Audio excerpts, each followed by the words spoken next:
Los bardos en la antigüedad eran los poetas encargados de transmitir la historia y las leyendas. Iban de pueblo en pueblo, compartiendo un poco de su conocimiento al mundo. En la actualidad se trata de dos idiotas con acceso a internet. Los bardos de la historia con Lechovisa. Biografías e historias de la historia. Amigos, amigas y amigas de Lechovisa, tengo un chingo de calor. Pero un putero. Y también sean bienvenidos.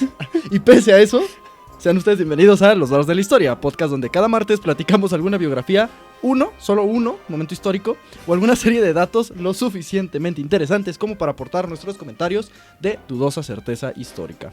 Pueden escuchar este podcast en Spotify, en Apple Podcasts, en iVoox, Amazon Music y en YouTube, donde además pueden ver nuestras hermosas caras que volvieron a su sitio habitual después de 2 semanitas que estuvimos dando vueltas por el mundo. De vuelta al basurero. Mi nombre es Sergio Villagrán y como cada semana me acompaña el negacionista de la mala vibra, científico de la cotorreada, Diego Gabriel Villanueva, alias Lechu. ¿Cómo estás? Además de que con calor. Feliz de que se nos ocurrió esto de grabar en calzones. Sí. Ustedes nos ven por arriba de la mesa muy presentables, sí. Por abajo es licra y pija, como me gusta decirle. Como me gusta decirle. Y uno de los dos no consiguió licra. Por eso es licra y pija. Sí. Es como Viruta y Capulina, güey. Nuestro Viruta y Capulina es licra y pija. Licra y pija. Empezamos fuertes. No, pero muy bien. Van a ver que nos vamos a estar secando el sudor porque estamos... Es techo de lámina. No hay ventanas. Grabamos junto a un basurero municipal. Y mi licra es como de peluche. Entonces me la estoy pasando horrible. Me la estoy pasando bien raro. Y tengo unos briskets acá a un lado desde hace 6 horas. Pero el show debe continuar. Mira, nos están acercando el ventilador. Si empiezan a escuchar una turbina, es eso. Ya nos están ayudando a darle cuerda al ventilador. El chiste es que el día de hoy me toca a mí contar una historia. Y para los que se van incorporando a este podcast, bueno, cada semana nosotros, alguno de los dos, prepara una historia sin que la otra persona sepa de qué vamos a hablar. Y venimos aquí a darle una pista, generalmente estúpida, para que trate de adivinar sobre lo que vamos a hablar. La pista, mi querido amigo, el día de hoy es que el episodio del día de hoy puede ser una precuela y una secuela de otro que ya tenemos. No mames, pues podría ser un chingo de cosas. ¿Secuela y precuela? Ajá.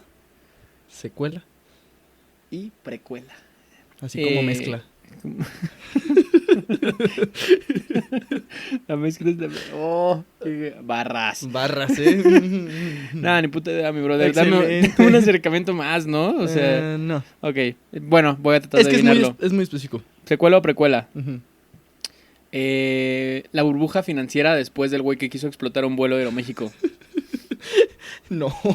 No son coincidencias, Ahí se los dejo, Si quieren ese episodio, 30,000 likes. No, donde lo hagan y tenemos que mamarnos un film theories. Sí. Allá va, güey.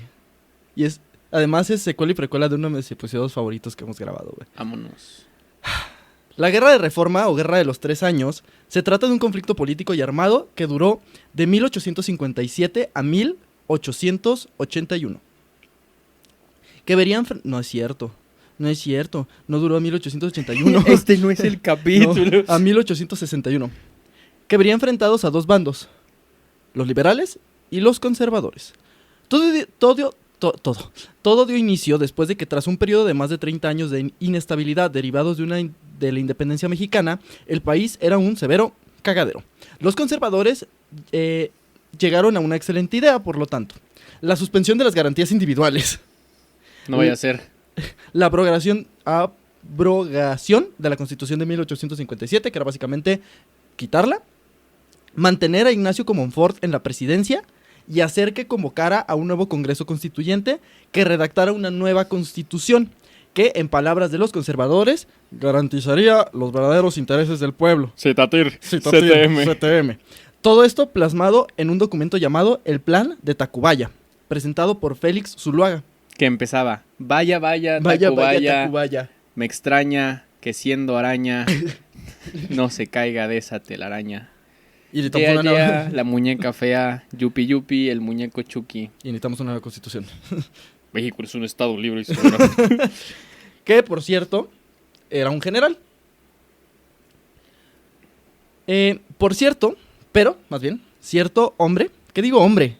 Un hombrecito, presidente de la Suprema Corte de la Nación, de nombre Benito Juárez. De nombre Beno. De nombre De Beno. apodo Ito. Benito Juárez, que era el presidente de la Suprema Corte de la Nación, se opuso ante aquel plan defendiendo la Constitución vigente. Yo me opongo. Yo me opongo, dijo. ¿Escucharon eso? Yo me opongo. No, Con su sonido ultrasónico. sí, me duele la cabeza. ¿Qué es eso? La nota marrón.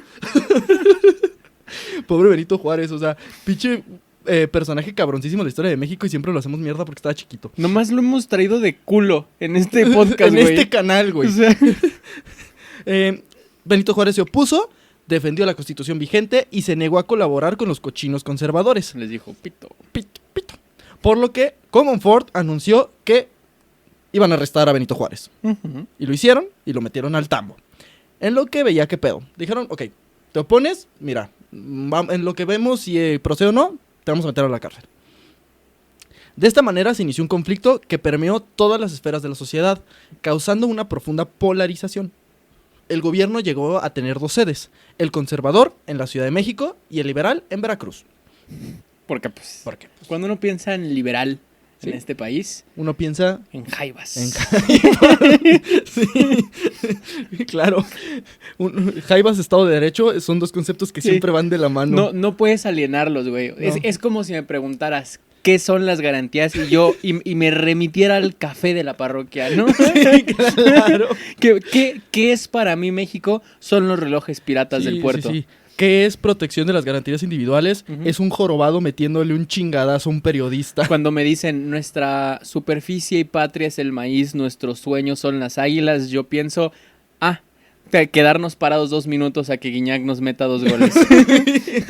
No hay que pagarle a nuestros No hay jugadores. que pagar a los jugadores, exactamente.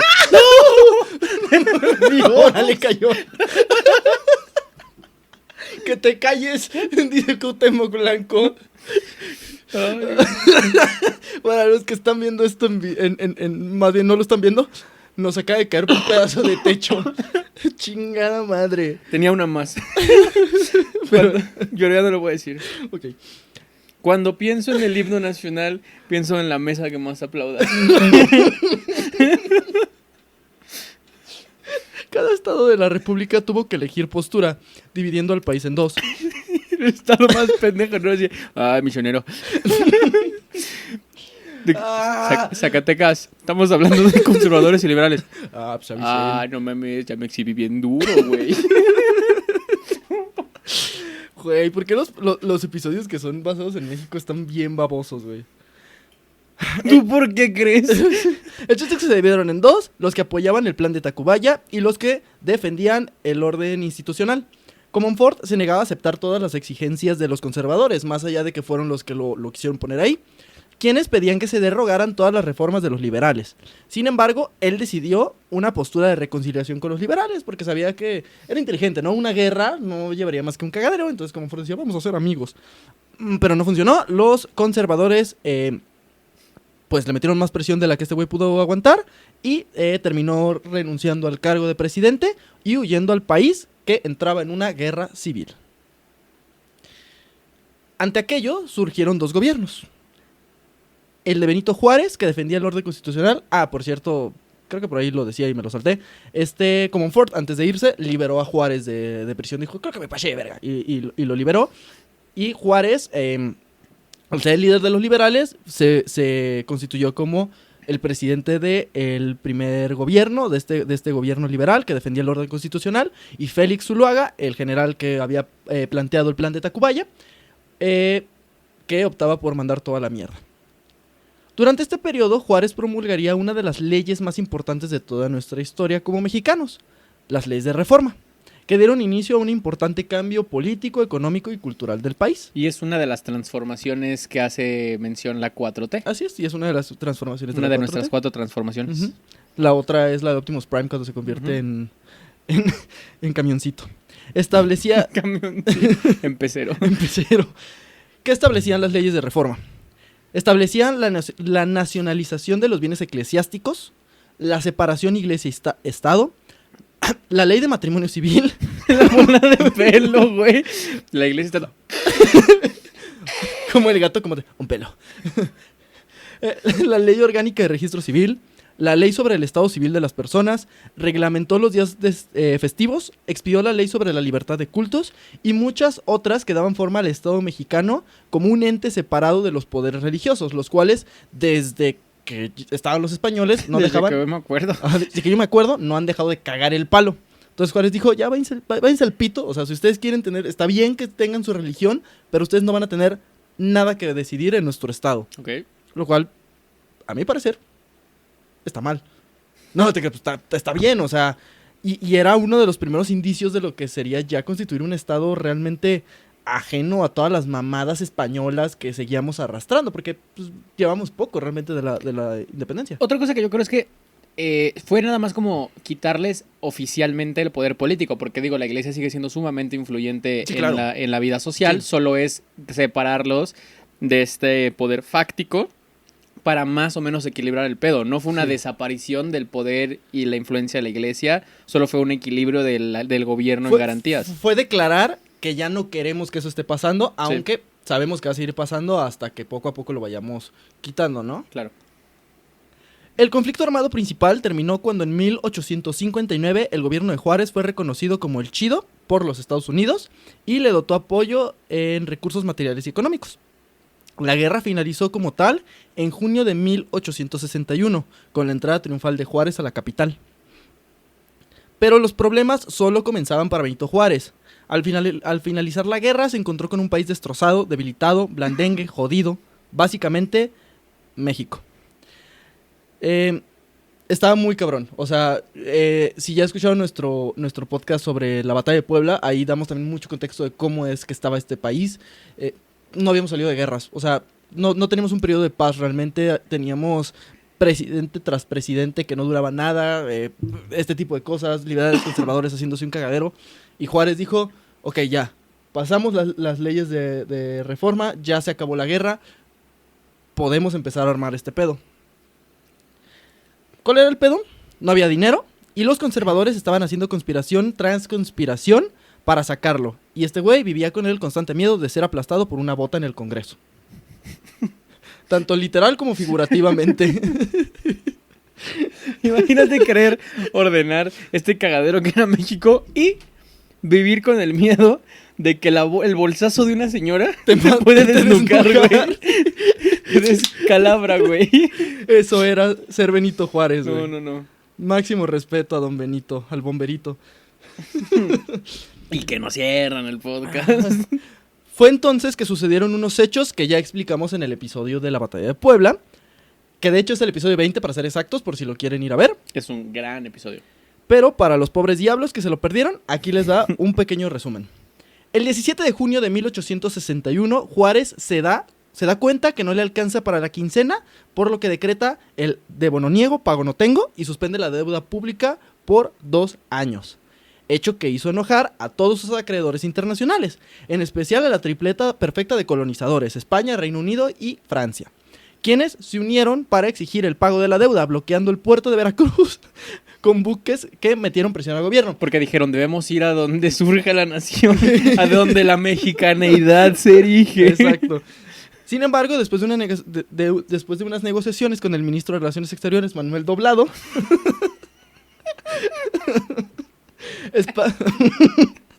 Ay, uno de mis personajes favoritos del podcast, güey. Güey, ¿sabes qué? Lo más triste, se te va a quitar eso, güey. No mames, no me digas eso. España e Inglaterra aceptaron retirarse, aceptando el posterior pago de la deuda. Sin embargo, los asquerosos franchutes no lo aceptaron. Por varios motivos, siendo el más importante la política... Esto me mama, su política abiertamente expansionista. O sea, esos güeyes no era de, ay, a ver, vamos a ver qué está pasando ahí. Nada, es como, güey, queremos tu territorio, güey. Vamos por tu puto territorio, güey. Que eran dirigidos por Napoleón III. Que pretendía hacer crecer su imperio América después de conquistar partes de Asia y de África. Adicional, buscaban poner freno a la expansión del protestantismo en América, en especial en los Estados Unidos, por lo que también veían una buena oportunidad para poner en el trono de México a un príncipe católico fiel a los intereses franceses. Guiñac. Guignac. Para Francia, aquella era una situación ideal, pues veían en México un país débil, con problemas, luchas internas, sin ejército y con una élite que se hacía ojitos, que le hacía ojitos a los monarcas.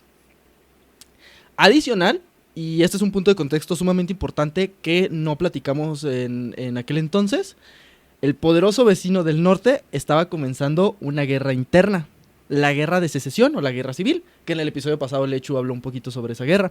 ¿Y en el próximo lo voy a mencionar? ¿Sí? No. Ah, ¿no? Tal vez. Bueno. Sorpresa. Por lo que no podían venir a cagar el palo a los franceses. O sea, no podían venir a apoyar a México o lo que fuera. Éramos como Will y Elizabeth pidiéndole a Barbosa que los case. Sí. Estoy un poco ocupado. Sí. De esta manera, Francia desconocería los tratados de la soledad y avanzaron rumbo a la capital, haciendo una parada estratégica en Puebla, donde don Ignacio Zaragoza, Porfirio Díaz y otros generales les darían un chingadazo en el perrocico y los derrotarían en la famosa batalla del 5 de mayo. La famosa batalla del bolillo afilado. Sí. La batalla de Puebla. Y aquí es donde continúa la historia. Muy bien, Por eso es precuela y es secuela de nuestro episodio de la batalla de Puebla. muy bien. El pueblo mexicano se había llenado de optimismo y confianza ante la victoria en Puebla, ya que como pueden escuchar en el otro episodio, aquella derrota del ejército francés era prácticamente imposible. Y menos por el ejército mexicano, que en muchas ocasiones atacaba con piedras. Y esto no es mamada. O sea, literal era un cabrón. Tengo 2 piedras y ni están afiladas. Y me la vas a pelar. Y ni son Ni piedras. son piedras. Son mis calcetines. No los he lavado. Es mi calcetín de adolescente, imagínate. Está durísimo, hijo de su puta madre.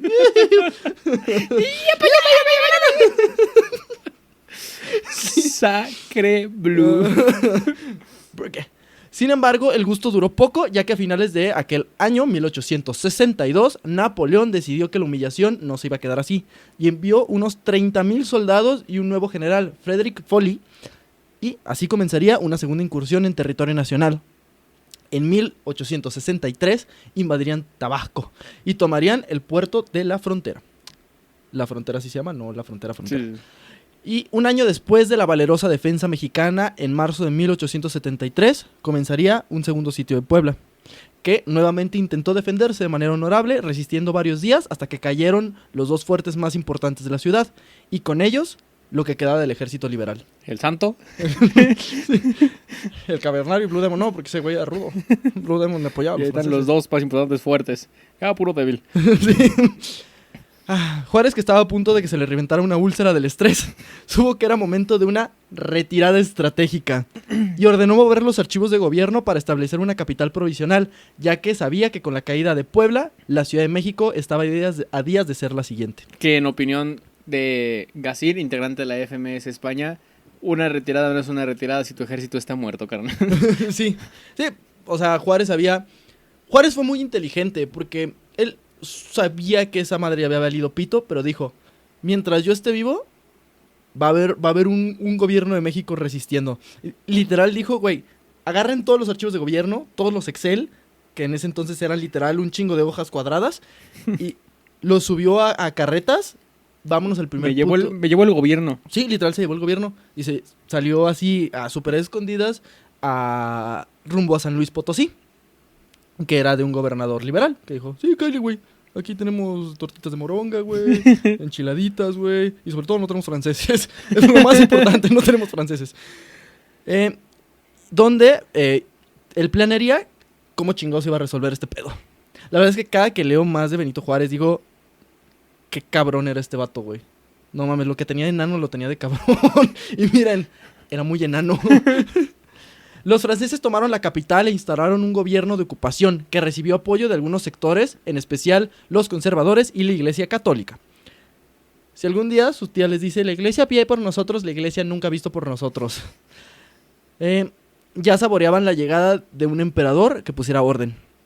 El Imperio Mexicano se proclamó el 19 de julio de 1863, mientras el ejército francés dominó 1-1 cada estado de la República frente a un ejército mexicano que se defendía a manera de guerrilla, porque no podían combatir en batallas verdaderas. O sea, literal era como, escóndense, órale, vergüenza, y se escondían. No había ejército mexicano. Juárez terminaría estableciendo su gobierno en El Paso del Norte, pegado a la línea fronteriza de Estados Unidos, porque lo fueron recorriendo y recorriendo y recorriendo y recorriendo. Pero entonces, ¿quién sería el nuevo emperador de México? Entra en escena Fernando Maximiliano José María de Habsburgo Lorena, nacido el 6 de julio de 1832 en Viena. Y padrino de uno de los 41. ¡Ey, padrino de uno de los 41! Creo que es el shock más grande que te he provocado en un capítulo, Sí, güey, es que está bien casual ese pedo. Hijo menor del archiduque Francisco Carlos de Austria y Sofía de Baviera. Maximiliano siempre vivió a la sombra de su hermano Francisco José, quien se convertiría en soberano del Imperio Austrohúngaro, uno de los imperios más cabrones de la historia, a los 18 años. Güey, es que toda la familia de ese güey eran... La familia de ese güey era como morro castroso blanco en el Fisher celebrando una victoria del Madrid, gritando: somos los reyes de Europa, somos los reyes de Europa. Es la familia de Maximiliano. Sí. Reyes de Europa. Que llegan y abrazan a los meseros, güey. De Europa. Dice, güey, no mames. Así era la Navidad con los Habsburgo. Sí, así de rompehuevos eran los Habsburgo. Se describía a Maximiliano como una persona de carácter abierto, alegre y fantasioso. Durante su juventud recibió formación académica y militar, donde desarrolló especial amor por lo naval. Además, lo vestían como Kiko. Lo vestían como Kiko. Ay, lo vistieron de marinerito. Y salía con su rifle a dispararle a las nanas, güey. Ahora. Durante su juventud recibió... eso ya lo dije. Entonces, le encantaba también todo lo que tenía que ver con los barcos, con la guerra naval. Además, estudió varios idiomas como el italiano, el húngaro, el polaco y el checo. Y aunque no era muy buen estudiante, le apasionaba coleccionar arte y arqueología y sentía gran inclinación por el dibujo y las ciencias naturales. De hecho, este güey tendría uno de las más importantes colecciones de muestras botánicas, zoológicas, etnológicas y antropológicas que recabó en todos sus viajes, la cual de hecho se sigue resguardando en el Museo de Historia Natural de Viena. Desde muy joven acumuló deudas por sus múltiples... Junto al penacho. Desde muy joven acumuló deudas por sus múltiples y costosas aficiones. Entre ellas, un entusiasmo desmedido por las edificaciones. Ese güey le mamaba construir pendejadas. Sí, güey, sí son ese tipo de vato, güey. A los 17 años hizo... Reyes de Europa. A los 17 años hizo erigir la Villa Maxim en las proximidades del parque Strombrunn. El joven archiduque supervisó hasta el más mínimo detalle de su construcción. Que, si ven imágenes, o sea, es una mamada, güey. O sea, es como, güey, es enorme, güey. Durante una de sus escalas en Portugal, Maximiliano se enamoró apasionadamente de María Amelia, hija del emperador. Güey, todos son lo mismo, güey, son dos nombres y ya. Hija del emperador Pedro I de Brasil. Pero, poco antes de dar a conocer su compromiso, ella murió de tisis. No mames. ¿This Como this is nuts. This is my dad. This is my dad. This is my dad. This is it. Así se llama la enfermedad, güey, porque si te da, this is it. En sus no, un saludo a todos nuestros fans que lamentablemente están luchando contra el disease. Tenemos una campaña ahorita. Sí, güey. This is it. Esos son los únicos Make-A-Wish que aceptamos. contra la gente que tiene tisis. Combatimos el tisis. ¡Órale, pendeja! Después convocar afuera a los hospitales que tienes tisis, para que cuando salga alguien gritemos ¡bú! Chingado. Maximiliano, en sus memorias, evoca con tristeza la isla de Madeira, ya que ahí fue donde se apagó la vida que parecía destinada a garantizar mi única e intranquila felicidad. Hasta que se volviera a aprender con Cristiano Ronaldo. Siempre permaneció en su recuerdo. Siempre en nuestras oraciones. Sin embargo, el sueño de soberanía del archiduque llevaba implícito un matrimonio que garantizara la sucesión. La candidata elegida fue Carlota de Bélgica, hija del rey Leopoldo I. Aquella joven bella, culta e inteligente aportaba además un riquísimo postre de limón con galleta María. La Carlota. Que apodaron en honor a ella. La Carlota de Bélgica. No. Un riquísimo dote de dinero al matrimonio. Algo muy valioso para tratar de compensar las deudas de Maximiliano. O en general, para cualquier cosa, es dinero. Siempre es bueno casarte con una mujer rica. Pregúntale a Arturo Elías Ayub. Sí, pero Arturo Elías Ayub. La pareja contrajo matrimonio en 1857. Viva los novios. Posteriormente fue nombrado virrey de Lombardía, con atribuciones meramente representativas porque pues, estaba medio pendejo el güey. Pero pues tenían que darle un título porque su suegro le exigía. Y entonces su hermano fue como, está bien, vas a ser virrey de Lombardía. Durante el breve periodo virreinal, las voces críticas recriminaron al archiduque su derroche. Esta predisposición alcanzaría su máximo exponente en Trieste. Miramar, el castillo blanco edificado a orillas del mar Adrico, constituyó, qué europeo suena eso, güey, constituyó el mejor símbolo de las pretensiones regias de su dueño. También un castillo precioso, güey. De esta manera, mientras Maximiliano vivía su fantasía europea, fue abordado por una caravana de franceses y conservadores, además de notables mexicanos, quienes le hicieron una propuesta: ser emperador de México. Misma propuesta que le hicieron a André Pierre Guignac. También, de la misma manera. Sí, güey. Entre los miembros de esta delegación, como dato curioso, iba Juan Nepomuceno Almonte, hijo biológico de José María Morelos. ¿Iba al monte o iba...? Almonte, sí. El chiste es que el hijo de Morelos fue a traer un emperador a México. Resulta que tras un periodo de scouting, Maximiliano había sido elegido para ser el nuevo gobernador de México debido a que se trataba de un noble católico. Se creía que respetaría las tradiciones mexicanas, se creía que era de corte conservador y estaba en buena estima frente a los ojos de Napoleón III, quien veía en él a una persona manipulable. Bueno. Sin embargo, antes de aceptar, Maximiliano demandó que se le comprobara que había consenso del pueblo mexicano y que, en efecto, lo querían como emperador. Los conservadores fue, no te preocupes, carnal, claro que sí, le dijeron, Simón, usted no se preocupe, y fingieron que se hizo un plebiscito. Juntaron el 2% de las firmas del padrón electoral, convocaron a elecciones en un domingo 10 de abril, Ajá. a las cuales asistieron 7 personas que muy felizmente comprobaron que sí querían a Maximiliano. Ese mismo día jugaron las Chivas, por lo que lamentablemente mucha gente no se presentó a la votación. O se presentó ebria y dijeron, tenga su madre quien sea. Pura pinche Francia. De hecho, leí por ahí que sí le presentaron firmas, pero todas eran falsas, güey. Y le dijeron, mire, si lo quieren, mi Maxi. Pero no encontré información que respaldara lo de las firmas falsas, solo es como un rumor. Lo que sí es que el güey dijo, ¿está usted seguro que los mexicanos me quieren como su emperador? Simón, mira, escuche. Sí, sí lo queremos. Ahí está, güey. Están afuera, güey. De esta manera, el 10 de abril de 1864, Maximiliano aceptaba ser emperador de México. De México. De México. Maximiliano firmó 2 tratados con Napoleón III, que aseguró que México pagaría el costo total del traslado. Adicional, se acordó que Francia mantendría alrededor de 30,000 soldados y concedería un préstamo a México de 175 millones de francos, los cuales principalmente se destinarían a pagar la deuda que tenía México con Francia. O sea, te presto para que me pagues y ya después me pagas eso. Más, pero más intereses. Ajá. Además de intentar asegurar cierta financiación para los proyectos que quería hacer Maximiliano en México.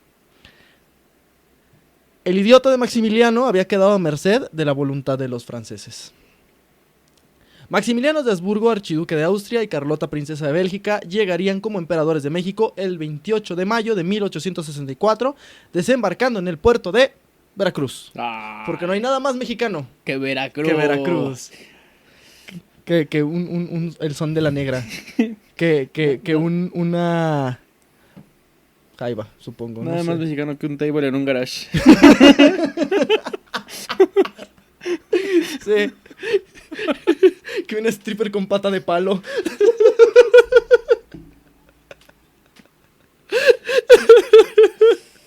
Ay, cabrón. Llamada Maribel. Historia real, supongo.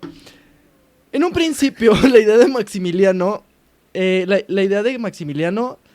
La idea es que, Maximiliano había concebido su imperio como una monarquía constitucional. Sin embargo, ante la imposibilidad de realizar un congreso, debido al cagadero, se estableció como una monarquía absoluta.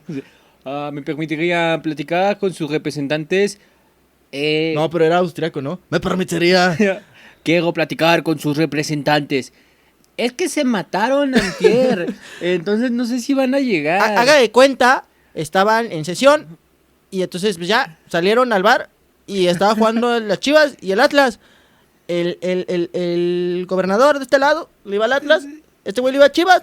Y ya en el argot ahí, del calor del juego, alguien sacó una pistola y sí. pensaron que si esto, que si el árbitro, que si México no debe ser esto. Sí, y pues mataron a todos los licenciados. Está bien raro, No quedó pero ninguno. no hace falta. El güey, además, generalmente siempre me imagino que los que dicen eso son los güeyes que lavan los autos afuera del Congreso, ¿no? Sí. Haz de cuenta. Yo vi cómo llegaron y mataron al secretario de Y Gobernación. Maximiliano, gracias, gran antropólogo. Te nombraré ministro de Arte y Cultura. No, yo aquí saco bastante. Es que Maximiliano no tenía ni puta idea de cómo funcionaba México. Probablemente sí llegó y dijo, lléveme con su líder. ¿Qué no es usted? Pues ya soy, ¿verdad? El otro. El chiquito ya se fue. Dijo, agarren todos los papeles y llévenselos. Pélense. Pélense. Sí, no, yo vi todo. El gobierno de México, yo vi todo. Empezó a caerse. y luego se cayó. Ay, entonces se estableció una monarquía absoluta, promulgando un amplio espectro de leyes que buscaron darle soporte administrativo, económico, social al nuevo imperio. Las monarquías europeas dieron su reconocimiento al segundo imperio mexicano, porque ¿por qué no habrían de hacerlo? Estados Unidos, que seguía en su cagadero, fue como, chido, sí te estoy viendo, hijo. O sea, se mostró indiferente, o sea, Estados Unidos no tenía tiempo. Y la mayoría de las potencias de la época establecieron relaciones diplomáticas con el imperio. Ningún estado americano, a excepción de Guatemala y Brasil, lo reconocieron. Y nosotros nunca olvidamos, ¿eh? Guatemala y Brasil tienen un enemigo de por vida en nosotros, hijos de perra. Uno de los proyectos importantes de la nueva monarquía fue emprender numerosos proyectos de investigación científica y social que apoyaron a investigadores mexicanos. Esto como una estrategia para llegarse a información que les permitiera dictar medidas de gobierno más adecuadas. O sea, querían conocer qué estaba pasando en México, cómo funcionaba México, para hacer leyes acordes. O sea, no está mal. Además, se apoyaron a las artes con el objetivo de hacer público el esplendor de la monarquía, que se materializaba en avenidas, monumentos, edificios públicos, adicional de que Maximiliano dijo, yo quiero vivir tranquilo, quiero vivir en un lugar humilde, y dijo, vamos a renovar el castillo de Chapultepec. Bueno, lo digamos abajo. Adicional, la denominada calzada de los emperadores, que es el actual Paseo de Reforma. Porque creen. Ajá. ¿Quién ganó, Sí. No se llama Paseo de Maximiliano, pendejo. ¿Es paseo de qué? Spoiler. Paseo de tu peor recuerdo.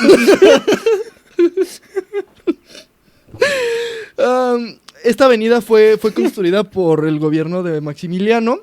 Que lo hubiera puesto así, ¿no? Se llama Paseo de la Reforma porque a tus hijos les va a mamar. Ajá, tus hijos lo van a entender. Porque era precisamente ese güey quería una avenida larga. Sí, chingado. No, pues ¿quién no? No. Uy. Quería una avenida que conectara el castillo de Chapultepec y el centro del país. Es un chingo, güey. Ya, no le hagan caso a este pinche corriente. Sí. Que por cierto, el castillo de Chapultepec no lo construyó Maximiliano. Este castillo era mucho más antiguo y servía de residencia a los virreyes españoles. Lo hizo Diosito. Pero, Diosito, lo trajo la cigüeña. Pero Maximiliano lo renovó y ciertamente sí tiene interiores muy afrancesados. Ya cuando ahorita lo visitas, sí le dio como su toque austríaco, francés. De hecho, el recorrido del castillo se basa mucho en el aporte de Maximiliano. En el aporte de Maximiliano, sí. Y un poquito del Porfiriato. Además, sí, eso. Pero algo no cuadraba para los conservadores. Maximiliano no tiraba las leyes de reforma. Y de hecho comenzó a aplicar decretos que para sorpresa de los conservadores tenían tintes liberales. Resulta que estos taradetes no investigaron bien y no se dieron cuenta que Maximiliano era una persona de ideales liberales. Y de hecho ese güey decía, güey, voy a caer de huevos en México porque ellos son liberales, yo soy liberal, güey, me van a caer un chingo. Eso es una de las mayores como mentiras que nos han dicho en la historia de México, que Maximiliano venía y era... Y que era el enemigo de Juárez, sí. Y que nos iba a hundir de nuevo en Hay una monarquía. leyenda, no está confirmada, pero que dice que el mismísimo Maximiliano, que estaba muy pendejo, o sea, era un whitezican, no entendía cómo funcionaba el mundo real, invitó a Juárez. Le dijo, señor, veo que usted es un liberal y es un chingón. No quiere caerle a mi gobierno. Y Juárez fue como, ¡chinga tu madre! Juárez de San Luis. ¡Estás viendo, pendejo! ¡Huevos, pendejo! ¿Cómo que tu gobierno, mamón? ¡Ya salte de mi casa! Sí, güey, como aviador, güey.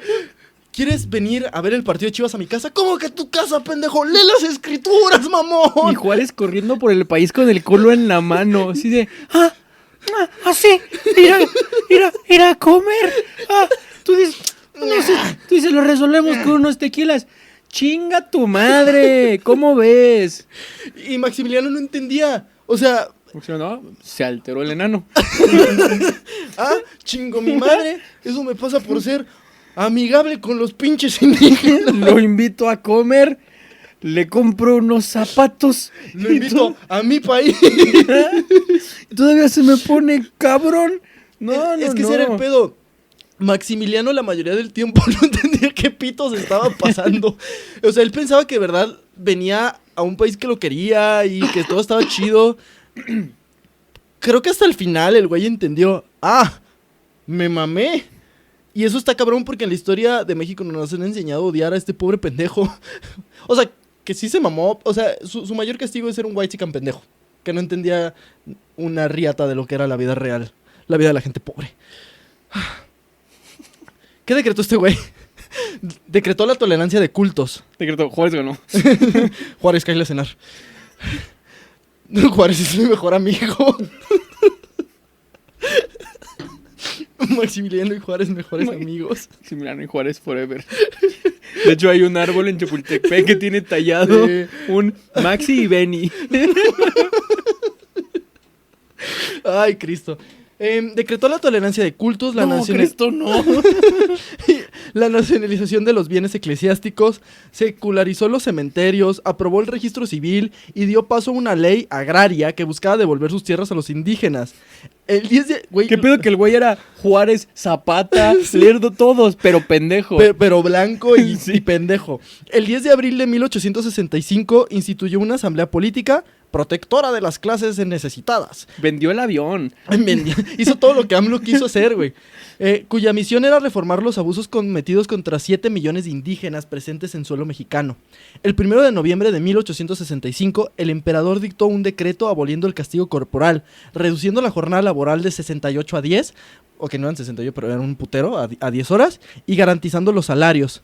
Este decreto, sin embargo, no tuvo el alcance deseado porque los hacendados se negaron a emplear a los peones, quienes a menudo se vieron reducidos nuevamente a servidumbre. Esclavitud oficializada. Adicional, hubieron leyes sobre salarios y condiciones de trabajo. Se prohibió el castigo corporal y se limitaron las tiendas de raya. A lo que Porfirio dijo, ¡buh! Se dice que Carlota estaba a favor de la educación femenina, además de que buscó favorecer el desarrollo económico. Y adicional, esto hizo que algunos moderados que eran más hacia el lado liberal se unieran al gobierno de Maximiliano, porque dijeron, oye, pues este güey no está tan de la verga. Mientras tanto, Benito Juárez, que llevaba un chingo de años apretando el puño de la furia. Era la ratita enojada, güey. ¡No! ¡Hijos de puta! ¡Todos son unos hijos de puta! Yo les dije, pero como no soy blanco... que llevaba varios años, sí, iba saltando de lado a lado, tratando de mantener al guiñapo de país que le entregaron, haciendo frente a los franceses y a traidores. En este contexto, el general Jesús González Ortega, ministro de la Suprema Corte de Justicia, exigió desde Estados Unidos, porque tenía que ser, que Juárez entregara la presidencia por haber concluido su periodo legal. A lo que Benito dijo, no mames, ¿cuál periodo legal, cabrón? O sea, déjenme gobernar un puto año.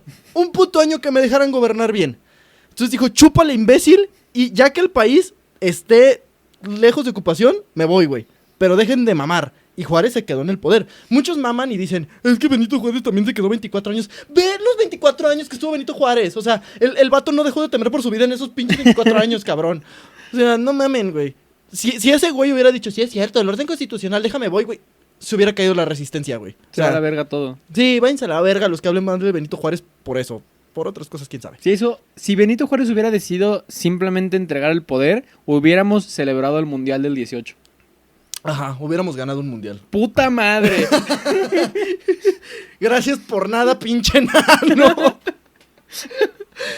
Esta decisión, por cierto, le costó el apoyo de varios liberales acá de que no, pero las leyes no dicen eso, tenemos que ser muy cuadrados con las leyes. Entre ellos, Manuel Doblado y el gobernador de Monterrey, Santiago Vidaurri, que, por cierto, se cambió de bando y se unió a los conservadores, porque a huevo un Vidaurri tenía que volverse whitexican. El whitexican de Monterrey se fue a los conservadores. ¡Qué sorpresa! Podía saberse. Pero para 1865 las cosas comenzarían a cambiar y la situación de Maximiliano se complicaría más y más. Para empezar, pese a su compromiso político y social, su gobierno no tenía el apoyo que deseaba. Los liberales lo veían como un invasor, que lo era, y los conservadores y los poderes eclesiásticos lo consideraban un traidor a sus intereses. Y más importante aún, a finales de 1865 terminaría la Guerra Civil de Estados Unidos, en la que ganaron los estados de la Unión. El presidente Andrew Johnson reconoció al gobierno de Juárez como el único gobierno legal de México e hizo válida la doctrina Monroe, por lo que reunió tropas en la frontera y planeó una invasión militar, además de que mandó armas y dinero al ejército de Juárez. Pero, ¿qué es la doctrina Monroe? De manera sencilla, fue una doctrina que se elaboró en 1823 por John Quincy Adams y es atribuida al presidente James Monroe, donde se estableció que cualquier intervención europea en América se veía como un acto de agresión que requería la intervención de los Estados Unidos, según ellos, como una respuesta contra el colonialismo y el expansionismo, que después sirvió para que Estados Unidos fuera expansionista, porque decía, mira, ese francés te vio feo, güey, ¿quieres? Yo guardo tu petróleo. O sea... pero así funcionaba la doctrina Monroe, que era América para los americanos. Con el apoyo económico y armamentista de los amigazos del norte que apoyaban de manera incondicional y sin ningún interés oculto, solamente por su amor a la libertad. Es que quiero sacar mi visa, güey. La guerrilla mexicana comenzó a infligir derrotas al ejército francés, que tuvo que irse retrayendo. ¿Se hicieron más retraídos? Sí. No sé si disparado, ¿no? Se volvieron los güeyes que decían, pero caigan morras neta. chidas, pero cuando hay morras chidas nomás están en el cel, güey. Luego otro problema para los franceses. El imperio de Prusia, después conocido como el imperio alemán, liderado por el canciller Otto von Bismarck, No mames. amenazaba al imperio francés y su influencia en Europa, en lo que se desencadenaría como la guerra franco-prusiana. Una de las guerras más cabronas de Europa en el siglo XIX. Por lo que Napoleón se vio en la necesidad de sacar sus tropas de México para reforzar su propio país. De esta manera Maximiliano se quedó sin ejército europeo que lo defendiera de los embates de los ejércitos liberales de Mariano Escobedo, Ramón Corona y el mismísimo Porfirio Díaz, que ahí seguía en pie de lucha. El emperador intentó formar un ejército nacional y llamó a generales conservadores que había enviado a misiones diplomáticas a Europa. También pidió ayuda a Francisco José, su hermano, quien le envió 4,000 soldados, los cuales no pudieron embarcarse debido a la presión de Estados Unidos. Además de que también se dice que realmente Francisco José nunca quiso ayudarlo porque a Austria le acaban de poner en su puta madre los prusianos. Entonces Austria sí fue como de, mira hermano, te quisiera ayudar, pero literal tengo a Prusia respirándome en el cuello, güey. Me está cargando la verga Ajá, ahorita, ¿no? sí. Mientras tanto, la emperatriz Carlota... El Maximiliano. Senduts. Senduts. No querrás decir Senduts. No, Senduts. Juárez viene por mí. Mientras tanto, la emperatriz Carlota viajó a París para implorar ayuda de Napoleón III. La emperatriz. Porque, si recordaremos, Maximiliano firmó un acuerdo con Napoleón donde decía, güey, tú me vas a ayudar a defenderme. Y entonces Carlota fue a París a hablar con Napoleón III. A lo que el soberano galo se mantuvo firme y le dijo ni un hombre más ni un franco más. Ante las reiteradas negativas de la emperatriz empezó a preferir insultos y arrastrarse por el suelo, en lo que se cree que eran los primeros indicios de su trastorno psicológico, que se agudizaría con el paso del tiempo. También, desesperada, buscaría apoyo en Roma, con el Papa, pero los resultados fueron igualmente de infructuosos. El Papa se sentía decepcionado por las medidas reformistas que Maximiliano había tomado en materia religiosa, por lo que le dijo, mija, están solos. Hija mía, cada quien se rasca con sus putas uñas. Amén. Amén. Pero vuelve pronto, me encantan tus visitas. Maximiliano entonces en ese momento dijo, ¿saben qué? Más vale culito que corrió que culito que murió, y consideró abdicar, sabiendo que esa decisión podría salvarles la vida, pero sus familiares y cercanos lo convencieron de no hacerlo. Su madre le diría en una carta, su madre Sofía de Baviera, un Habsburgo nunca abdica, bajo ninguna circunstancia, y hazle como quieras. A nosotros nos sacan con las patas por delante, cabrón, ¿cómo ves? Para principios de 1867 el imperio estaba reducido a Puebla y Veracruz. ¡Dale! La lucha por el descenso. Maximiliano emprendió su ida rumbo a Querétaro, tal cual la lucha por el descenso. El 9 de marzo el ejército de la República comienza el sitio de Querétaro. Un general conservador... Que era agrupar a los taxistas de la zona para que pudieran regular las tarifas, güey. Y ahí empezaron a decir los jinetes, soy de sitio. Soy de sitio. Un general conservador al servicio del ejército francés llamado Leonardo Márquez, conocido como el Tigre de Tacubaya, logró romper el cerco y salió rumbo a la Ciudad de México con la promesa de ¡volveré! ¡Con armas! Pero ya no regresó. Se topó con las tropas de Porfirio Díaz, donde nuevamente fue derrotado y dijo, ¿sabes qué? Me caes de huevos, me caes muy, muy bien, Maximiliano. En el siglo XIX toparte con Porfirio Díaz era toparte con Iron Man. Sí. Y dijo, mamaste, güey. Dijo, güey, Maximiliano. Como cuando dices a alguien que si vas a ir a su fiesta, güey, me caes chingón, güey. Pero ¿sabes qué, güey? Me llaman en Cuba, güey. Y entonces el vato huyó... primero permaneció oculto varios meses en una cripta, hasta después huir a Veracruz disfrazado de arriero para fugarse a Cuba. Uno de los últimos generales de Maximiliano dijo, ¿sabes qué, carrerón? Cada quien se rasca con sus putas uñas, y se fue a Cuba. Es entonces que el coronel Miguel López pacta la entrega de la plaza al ejército republicano la madrugada del 15 de mayo y toman el convento de Santa Cruz sin encontrar resistencia. Horas más tarde, Maximiliano entrega su espada en los alrededores del Cerro de las Campanas y es hecho prisionero. Benito Juárez dio la orden de someter a un consejo de guerra a Maximiliano y a sus generales Miguel Miramón y Tomás Mejía, quienes fueron juzgados en 1867. Aquí está muy interesante porque Juárez necesitaba fundamentar como el triunfo de la República y fundamentar el triunfo como que todo se llevó de manera legal, y por eso pidió un juicio para Maximiliano, no que lo mataran literal ahí en la batalla. Él quería una escena de legitimidad, autoridad y derecho, que diera a entender que gobernaba, ¿sabes? Como bajo la Constitución. No quería simplemente matarlo, quería Sí. someter a juicio a los expresidentes. Digo, a los... Sí, exacto. A los expresidentes. La ejecución, el juicio y la disposición del cuerpo formaron parte de una cuidadosa organización que buscaba apuntalar la imagen del gobierno de Juárez como la autoridad legítimamente justificada y moralmente respetable que la nación necesitaba y quería tras los fracasos de Maximiliano. De acuerdo con Samuel Bach, médico personal de Maximiliano, en un principio el emperador prisionero se jactaba de que las acusaciones en su contra eran tan endebles que no necesitaría abogados. Más adelante se dio cuenta de la seriedad de la situación y dijo, ok, sí necesito abogados. Durante varios intentos de interrogatorio, Maximiliano se negó a hablar en un tribunal militar porque él decía que se le tenía que juzgar en una corte civil, ya que sus crímenes eran políticos y no militares. Además, argumentaba que tanto su título anterior en México como su título de archiduque de Austria le conferían privilegios que el tribunal militar debía honrar, sin importar que hubiera abdicado en mayo de 1867. Finalmente se abdicó.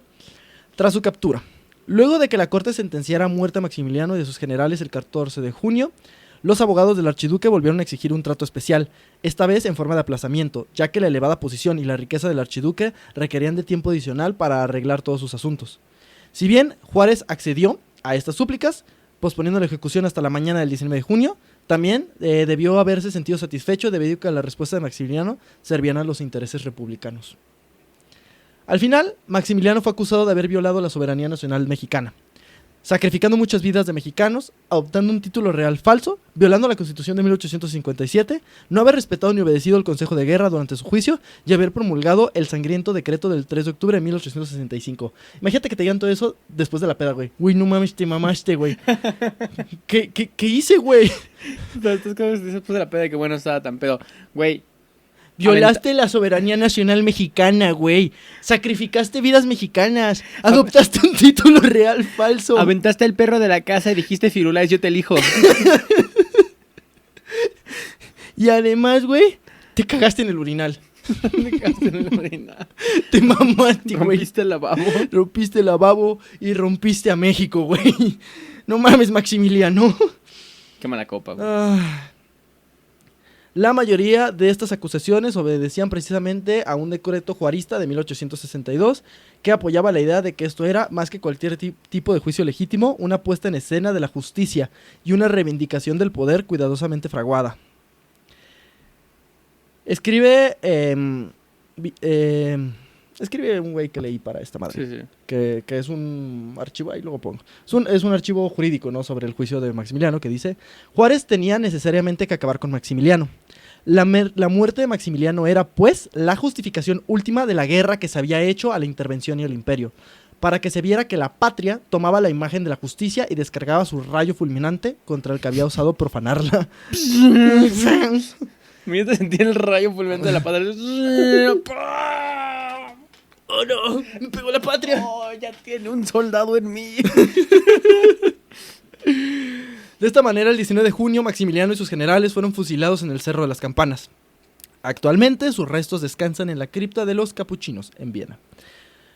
Se habla mucho sobre ciertas leyendas sobre lo que pasó antes del juicio. Hay una leyenda muy famosa que cuenta que Carlota le escribió una carta a Benito Juárez donde rogaba por la vida de su esposo, a la que Juárez dejó en visto. Le dijo, chido. No se sabe, no es comprobable. Se cree que todo fue un catalizador para que Carlota perdiera la razón. Tampoco se sabe, no es... pues no se puede confirmar. No se puede confirmar, pero, oye, después de todo lo que vivió esa señora... Sí, no mames. No es tan fácil. Juárez entró a la Ciudad de México el 16 de julio de 1867, marcando el triunfo de la República. Es muy interesante como todo el pedo que conlleva la segunda intervención francesa, porque, como dicen muchos historiadores, tras el Segundo Imperio se restaura la experiencia de la República y se genera confianza en que México va a ser independiente y no será una colonia o protectorado de otro país. Porque México pudo haberse convertido en un protectorado, sin pedos, o sea, podríamos haber sido India, Egipto, Sudáfrica, Cuba no, cualquiera de estos lugares que estaban controlados por una colonia europea, que en el siglo XIX terminaron siendo colonias o protectorados. Pero por alguna razón, bueno, por las razones que ya comentamos, México mandó a la chingada. Se negaban y se negaban Sí, güey. y se negaban hasta que ya le dio hueva a los demás. Ajá, hasta que fue como, bueno, está bien. Creo que, por ejemplo, una profesora del Colegio de México, Erika Pani, comenta: creo que el contundente triunfo republicano en contra del imperio y de una potencia europea consolida sin duda el sentido de nación y vincula a la república y a la constitución con la patria. Pero además, al deshacerse de estos personajes, mandan un mensaje muy vistoso, que es: esto es lo que les pasa a los que vienen a la conquista de México. México los elimina. Europa, potencias europeas, no cree que en México es un campo de colonización. La narcomanta desde siempre, ¿no? Güey, matar a Maximiliano fue una puta narcomanta, cabrón. Esto es lo que le pasa a los imperialistas blancos, ¿eh? Al próximo blanco barbado, el Cerro de las Campanas les va a quedar chico, culos. Y de esta manera termina la historia y se cierra como este ciclo de hablar de putos franceses, váyanse a la verga, por favor. ¿Qué tal, mi cabrón? Yo fui al Cerro de las Campanas alguna vez. Y dijiste, ¡ay, ya murió ese güey! Debe ser una de las peores atracciones históricas de este país, güey. Pues sí que hay, güey. Puto solazo, el baño está caro y feo, no hay nadie que te venda un agua. Pero pues ya estaba ahí, pues ni modo de no conocer el Cerro de las Ajá, Campanas, de que güey. aquí mataron a Maximiliano. Pues sí. Pues está chido. Me gusta este periodo entre independencia y revolución. México era una cantina, güey. Sí, era como la escena de Piratas del Caribe cuando alguien dispara y todos empiezan a Sí, disparar, güey, era güey. eso, güey. Y me mama todo lo que ocurrió en el Inter, personajes bien interesantes, güey. Está muy cagado, güey. Y creo que como ante las dos luminarias del estudio de la historia de México, sobre todo para la educación básica, o sea, obviamente la gente que ya le mete a estudiar historia profesionalmente sabrá más, pero en la educación básica, secundaria, preparatoria, primaria, sabemos de historia de México. Independencia, revolución. En el Inter, cagadero. Ajá. En el O te dicen, en el Inter, pues hubo unos franceses, pero los corrimos. caos. Y es como a la raza le cuesta mucho seguir a veces la historia porque no nos la explicaron tanto. O sea, cuando escuchamos independencia sabemos que era más o menos 1810, revolución más o menos 1910. Y luego en el Inter es como, pues por ahí hubo un Benito Juárez, por ahí hubo unos niños héroes, por ahí hubo un Maximiliano, por ahí hubo... Ajá, perdimos la mitad del territorio. Exactamente, pero no sé en qué momento pasó todo. Y güey, es historia muy interesante porque es lo que conformó a México como Estado-nación, de hecho, güey. muchos sociólogos, historiadores mexicanos que he leído, habrá otros que digan que no, pues, pero los que yo he leído comentan que realmente la reforma fue cuando empezamos a tener una idea de país. Sí. Y lo que quería ser un país y que después se constituiría años después de la Revolución Mexicana. Pero aquí se comienza a construir el mito de la mexicanidad, ¿sabes? Cuando ya un conjunto de cabrones ya sienten lo que es ser invadidos, sienten lo que es ya tener que proponer tus nuevas ideas de cómo quieres vivir, de cómo es tu soberanía, sentirte orgulloso de tu pueblo, de güey, corrimos a los franceses. Esa es la época en la que nos hizo México. O sea, la de los güeyes que se animaron a decir, chingue su madre, tal vez haga un cagadero y tal vez me maten, pero creo que es esto y tú crees algo diferente, vamos disputando lo que queremos que sea, güey. Sí, y la verdad es que, digo, me gustaría saber más de esa figura, pero de lo poco que he leído, escuchado, he visto sobre Benito Juárez, qué figura tan impresionante es ese cabrón. Porque de verdad, sin los huevos de ese güey, no sé qué habría sido del país. No, es pues de los probablemente... pocos güeyes que digo, ver si vale la pena valorarlo como un héroe. Tendrá sus cosas negativas como todos, pero que ese güey se rifó por la patria. O independientemente de héroe, ¿no? Uno de los güeyes que más se debe estudiar. Sí, que más se debe estudiar y que Sin más debe pedos, decir. güey.